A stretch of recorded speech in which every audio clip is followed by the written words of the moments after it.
हमरा चर्च को शुरू करने से पहले फिर मेरी लाइफ में एक बीमारी आई और मैं भयंकर बीमार हुआ। फीवर 101, 102 रोज दवाइयां, टेस्ट, ब्लड टेस्ट, एवरीथिंग करवा के देख ली। कंघी करना मुश्किल हो गया। मैंने कहा परमेश्वर तूने तो कहा था तो तू मुझे इस्तेमाल करेगा। मस्सा होने के बाद एज ए पास्टर अनॉइंट होने के बाद मैं बीमार हुआ। आपकी लाइफ की जो प्रॉब्लम्स हैं एक्चुअल में वो आपको लॉन्च करने के लिए होती है नेक्स्ट लेवल। उसमें आपको मस्से में बढ़ना है या कम होना है, या आपके ऊपर है।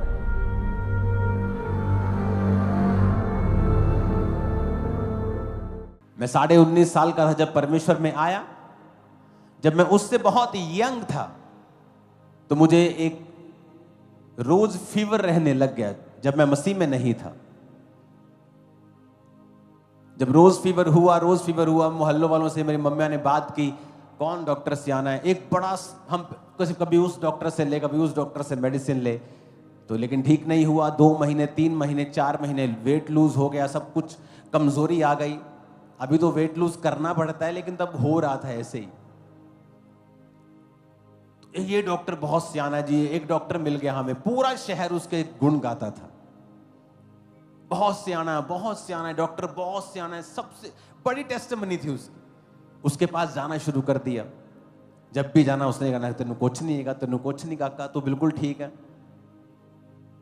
सबसे सियाने डॉक्टर को भी जलंधर के समझ नहीं आया मेरा केस, और 8 महीने बाद मैं बेड रिडन हो गया। एक नए डॉक्टर को किया गया और उसने बताया कि अब ये लड़का पैरालाइज्ड होगा, ये ठीक नहीं होगा। अगर ये ठीक हो भी गया तो इसका कोई ना कोई अंग मर जाएगा, क्योंकि उस डॉक्टर ने मुझे ट्रीट करने में गलती कर दी और उसको मेरा केस समझ नहीं आया। एक बेस्ट डॉक्टर मेरा केस ट्रीट नहीं कर पाया। और आप सोच रहे होंगे कि कुछ हो रही है, छोटा सा लड़का, इसको इतनी दिक्कतें क्यों हैं? क्योंकि शैतान जानता था कि फ्यूचर क्या है, क्या होने, कहां उसके सिर पे डंडे पड़ने वाले हैं। बाय गॉड्स ग्रेस मेरा ट्रीटमेंट चला, कोई साइड इफेक्ट नहीं हुआ। 6 महीने मैं बेड पे रहा, अपने घर से बाहर नहीं रहा, अपने रूम में रहा। मेरा बाथरूम टॉयलेट उसी रूम में था। वो दिक्कतें मैंने सही, मालूम नहीं था क्यों, शैतान को पता था। आपसे वो उस तरह हैंडल करता है जैसे आप कल होने वाले हो। इसलिए वरी मत करो जो आपकी लाइफ पर एक्स्ट्रा ऑर्डिनरी अटैक्स हो, क्योंकि आप फ्यूचर में आपकी ब्लेसिंग्स एक्स्ट्रा ऑर्डिनरी होने वाली है। एक्स्ट्रा ऑर्डिनरी आप नहीं जानते। आपका परिवार, आपके बच्चे दुनिया के बेस्ट स्थानों में और बेस्ट देशों में होंगे, आप नहीं जानते। आप बहुत से गरीबों की हेल्प करने वाले हो फ्यूचर में। तुम आज के अटैक के बारे में सोच रहे हो, तुम आज के ट्रबल के बारे में सोच रहे हो, तुम्हें नहीं मालूम कि शैतान तुम्हें इतना तंग क्यों कर रहा है। क्योंकि शैतान जानता है कि ये ऑर्डिनरी इंसान नहीं, वो कंप्लीट सब चीजें नहीं जानता, लेकिन उसे लाइट दिखती है। आप अनॉइंटिंग में बढ़ते हैं। इस सेवकाई को शुरू करने से पहले, खामरा चर्च को शुरू करने से पहले फिर मेरी लाइफ में एक बीमारी आई और मैं भयंकर बीमार हुआ। फीवर 101, 102 रोज दवाइयां, टेस्ट, ब्लड टेस्ट, एवरीथिंग करवा के देख लिया। कंघी करना मुश्किल हो गया। मैंने कहा परमेश्वर तूने तो कहा था तू मुझे इस्तेमाल करेगा। मस्सा होने के बाद एज ए पास्टर अनॉइंट होने के बाद मैं बीमार हुआ। खामरा चर्च शुरू नहीं हुई थी। मैंने कहा परमेश्वर तूने तो कहा था तू मुझे इस्तेमाल करेगा, मैं तो मर रहा हूं। आर्टिकल पढ़ने बीमारियों के बारे में, किसी दिन पढ़ना आर्टिकल, फलानी बीमारी भैंसों से निकलती है, ये बुखार ठीक नहीं होता, ये लाइलाज बीमारी, इससे आदमी मर जाता है। रोज मौत को देखना। और आप अगर ज्यादा मेडिसिन खाते हैं, ज्यादा पैरासीटामोल खाते हैं, तो उसके बॉडी पे इफेक्ट होते हैं। तो वो भी रोज नहीं खा सकते थे, तो बुखार में रहना पड़ता था, उस पेन में रहना पड़ता था। और कितने महीनों तक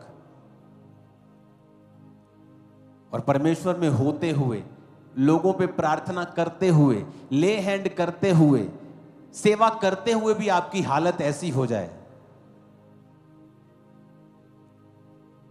लेकिन उन महीनों के बाद मैं बाइक पे जा रहा था, परमेश्वर ने कहा इस गांव में जा।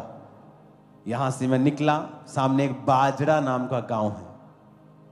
परमेश्वर ने कहा यहां रुक, यहां पूछ कौन क्रिश्चियन है, और जहां मैं रुका वही क्रिश्चियन थे पूरे गांव में। कोई नहीं जानता, मैं जानता नहीं, उस गांव का नाम नहीं जानता, पता नहीं वहां विश्वासी है कि नहीं। जस्ट बाइक पे गया, इस चर्च के पास इधर एक घर में गया। परमेश्वर ने कहा रुक गली के बाहर, यहां पूछ कौन क्रिश्चियन है।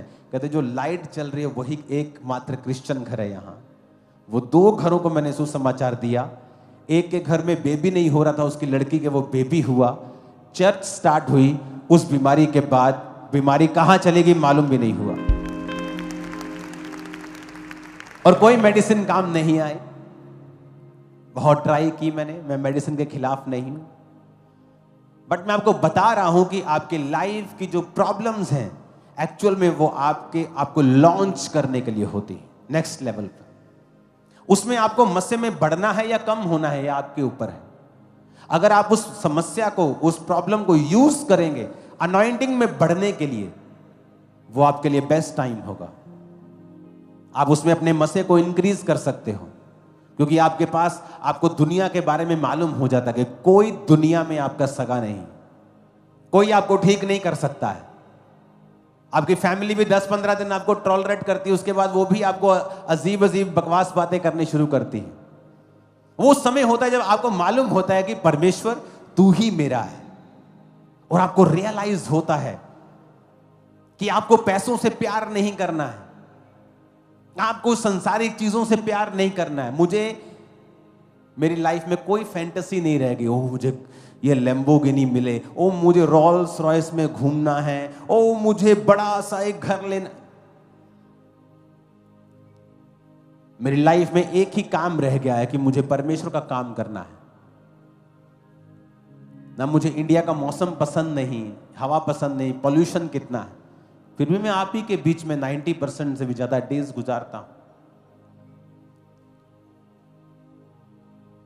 आपको यह बात समझनी है कि परमेश्वर के अभिषेक में बढ़ना आपके लिए मस्ट है, कि आपको बढ़ना ही बढ़ना है। आपके लाइफ की कुछ मुसीबतें अभिषेक आने के बाद ही खत्म होंगी, और उसमें कैसे बढ़ना है, परमेश्वर में बने रह के। शुरुआत सबकी मस्टर्ड सीड्स, राई के दाने के जितनी होगी, सबके पास थोड़ा सा मसा आता है, लेकिन उस मसे में ग्रो किया बढ़ा जा सकता है जब आप परमेश्वर के विश्वास में बने रहते हैं, परीक्षाओं में बने रहते हैं, परीक्षाओं में परमेश्वर का साथ नहीं छोड़ते हैं। निराशा में आप पाप से अपनी निराशा को दूर और अपने शरीर को रिलैक्स करने का प्रयत्न नहीं करते। उन दिनों में आप और परमेश्वर को खोजते हैं, आप और अपने आप को क्लीन करते हैं, साफ करते हैं, अपने आप को चेक करते हैं, जज करते हैं, अपनी लाइफ को और क्लीन करते जाते हैं। फिर आपको मालूम होता है कि वो मुश्किल जो आपकी लाइफ में आई थी, वो परमेश्वर का एक डिवाइन मकसद था। अगर वो ना आती, आप परमेश्वर को इतना करीब से ना समझ पाते और ना जानते। हालेलुया।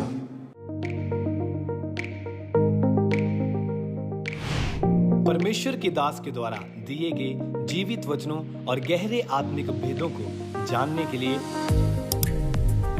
आप हमारे YouTube चैनल को अभी सब्सक्राइब करें और बेल आइकन को दबाना ना भूलें, ताकि हर एक नई अपडेट और अनाउंसमेंट सबसे पहले आप तक पहुंच सके।